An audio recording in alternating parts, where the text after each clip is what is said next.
আজ আমি মাত্র ৫ মিনিটে এই সহজ ইফতারি নাস্তার রেসিপিটি শেয়ার করব, যেটা শুধুমাত্র আলু আর আটা দিয়েই তৈরি। ইফতারির জন্য বেস্ট নাস্তা বা বিকালের স্ন্যাক্স হিসাবে কিন্তু একদম পারফেক্ট ঝটপট এই ৫ মিনিটের তৈরি ইউনিক রেসিপিটি। হ্যালো এভরিওয়ান, আসসালামু আলাইকুম, ওয়েলকাম টু শিমকিস রেসিপি।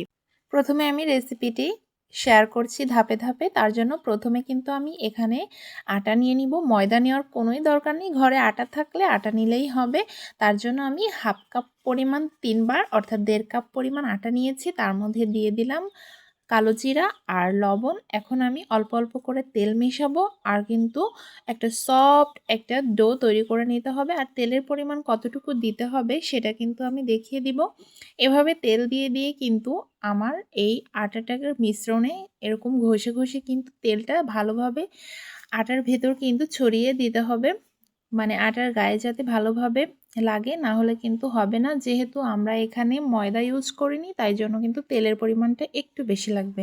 আর কতটুকু পরিমাণ তেল লাগবে সেটা নির্ভর করবে। এভাবে আমি অল্প অল্প করে তেল অ্যাড করবো আর এভাবে কিন্তু মুঠো করে দেখব। যদি এরকম দলা পেকে যায় আবার চাপ দিলে ভেঙে যায়, তাহলে বুঝতে হবে আমার একদম পারফেক্ট হয়েছে তেল দেওয়াটা। এখন আমি অল্প অল্প করে কিন্তু পানি অ্যাড করব। পানির পরিমাণটা কিন্তু একসঙ্গে বেশি দেওয়া যাবে না, অল্প অল্প করে অ্যাড করতে হবে। আর এভাবে কিন্তু ডো তৈরি করে নেওয়ার চেষ্টা করতে হবে।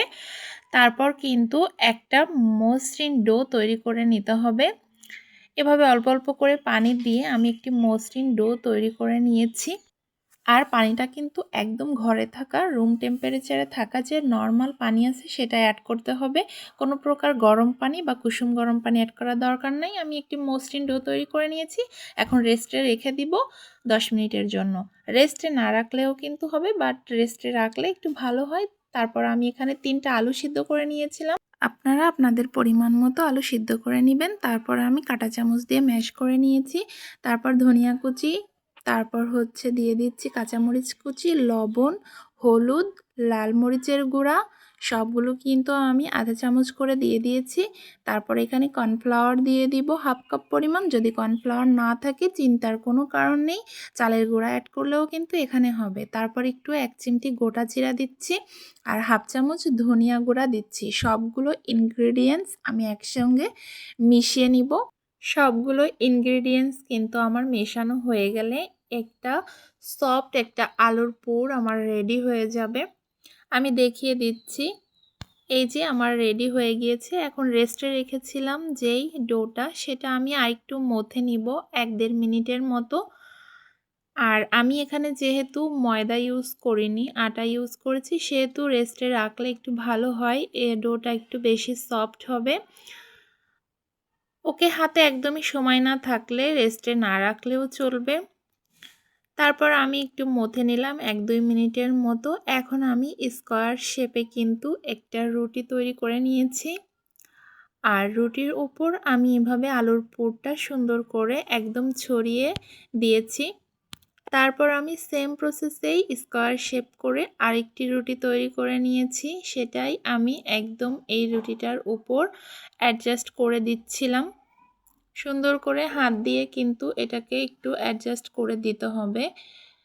তারপর একটা ছুরির সাহায্যে কিন্তু আমি কেটে নিব। আর আপনারা চাইলে এই স্কোয়ার শেপে যেটা আমি কেটে নিব, এই স্ন্যাক্সটা যদি বড় করে তৈরি করতে চান তাহলে একটু বড় করে রুটি তৈরি করে এই ঘরগুলোকে একটু বড় রাখবেন। আমি একদম মিনি কিউট এই স্ন্যাক্সগুলো তৈরি করব, যাতে দেখতে একদম কিউট লাগে, এজন্য আমি ছোট ছোট করে তৈরি করে নিচ্ছি।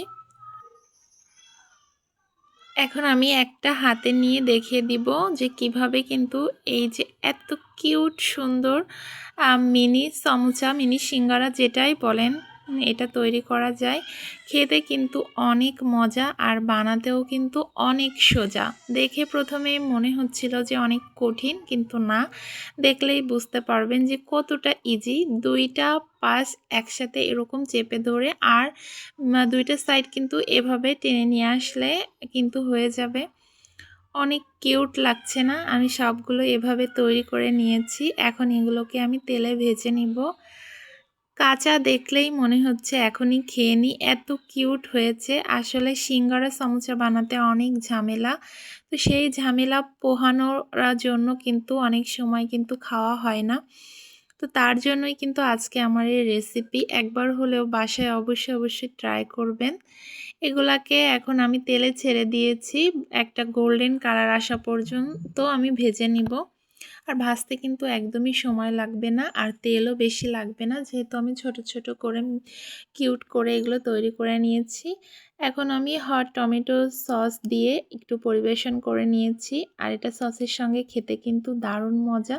আপনি ইফতারি বা বিকালের সকালের স্ন্যাক্সে রাখতে পারেন। এটা অবশ্যই ট্রাই করে দেখবেন কতটা মজা, আর একদম সহজে। দেখতেই তো পারলেন কম ইনগ্রিডিয়েন্টস, মাত্র 2টা ইনগ্রিডিয়েন্টস দিয়ে আমি কিভাবে তৈরি করে নিলাম। ওকে, তো সবাই ভালো থাকবেন, সুস্থ থাকবেন, আর নিত্য নতুন এমন রেসিপি পেতে আমার চ্যানেলকে সাবস্ক্রাইব করবেন, আর লাইক কমেন্ট করে তো অবশ্যই পাশে থাকবেন। ওকে, তো আল্লাহ হাফেজ।